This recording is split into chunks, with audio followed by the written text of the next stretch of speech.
I'd like to talk about interfaces next. These are a really key concept in object-oriented programming. An interface defines a contract. It's a set of functionality that you know any object which implements this interface will have that available.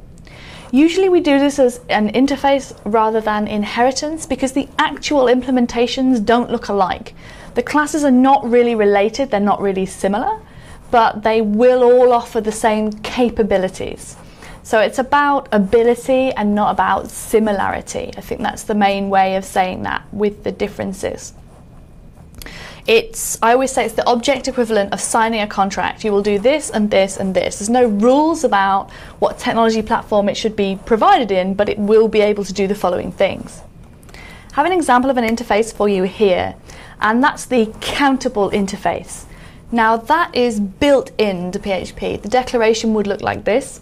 It's part of SPL.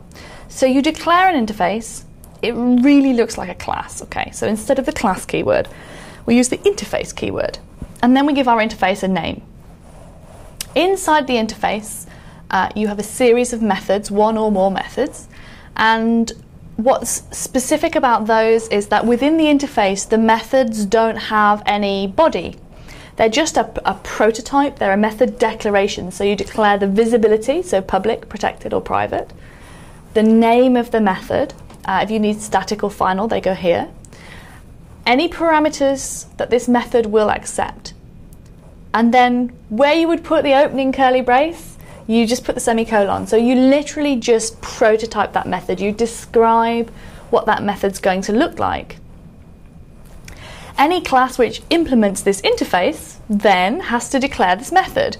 So if we write a silly example class which shows the interface being implemented, then Basket would implement countable, and because it does, we need to declare the public function count, because that's how the interface describes it, and we actually declare it inside our class and then flesh it out.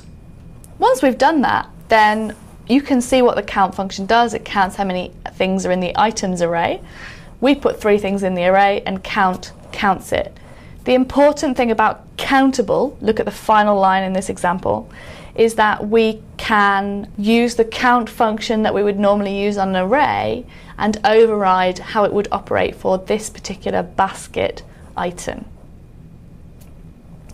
I've got some other examples that I want to show you in a sort of here's one I made earlier fashion. So we'll start off with, this is the drawable interface. You often see interface names which have this some kind of able, so serializable or drawable or countable or iterable, right? It would get all kinds of, because it's about ability, it's about the available features. So my interface is called drawable, and it defines a single method called draw. So anything which implements drawable must declare draw. Let me show you some examples of classes which do implement drawable. So for example, shape. I have a class shape. Look at that class declaration on line 3. I have a class shape which implements drawable. Because it implements drawable, it must declare public function draw. And mine just returns the string I am a shape. I have another class, let's have the advert class, which also implements drawable. I didn't put the draw method in a parent class and then have both advert and the other classes inherit from it, because they actually are nothing like one another. They're not similar, they're not related in any way. They just both all know how to draw themselves. So this one just returns I'm an annoying advert. So what's the purpose of these interfaces? Well, it's twofold. The first aspect is we can insist that certain classes will have certain capabilities because they implement these interfaces. The second thing is that we can type hint on those. Have a look at index.php. That's where I actually used all this stuff. First up, I have the autoload register. The classes are just in the same directory with no namespaces, and they're called what their file name is called. So that's super easy to follow. Then I have a shape collection. That just implements countable. We can have a little look at that. Shape collection implements countable and therefore declares the public function count. This is a very silly example, so it returns the number 7.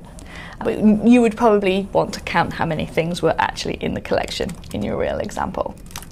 Back to index.php, I have a function output, and have a look at the parameters that output takes.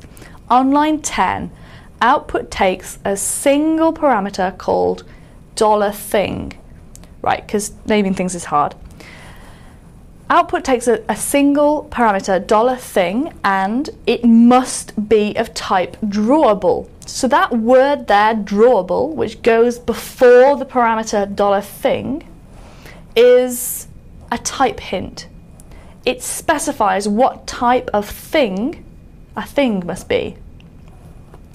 And you can give a class name here, and if you do, then $thing would have to be either an object of that type of class or an object that was descended from that class. So if you have, let's say we have